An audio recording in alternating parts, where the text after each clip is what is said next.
compere, narrator, interviewer and commentator, his voice forever associated with the Oxford and Cambridge boat race. Our media correspondent, Nick Higham, reflects on a man whose authoritative but calming tones helped sustain the nation in its darkest hour.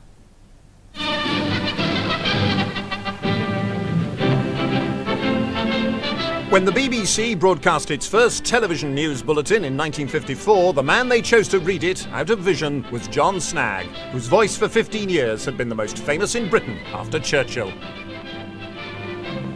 The truce talks in Indochina went on today. They had begun yesterday when the French Union and Viet Minh representatives agreed on the subjects to be discussed. During the Second World War, it had been John Snagge's cultivated tones that brought news of historic events like the D-Day landings. D-Day has come. Early this morning, the Allies began the assault on the northwestern face of Hitler's European fortress. Under the command of General Eisenhower, Allied naval forces, supported by strong air forces, began landing Allied armies this morning on the northern coast of France.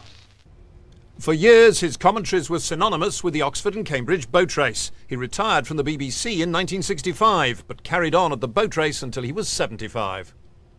And Cambridge went away very fast indeed, a tremendous good start, and went clean away from Oxford and are now leading by about a length and a half as they come up now past the Fulham Wall.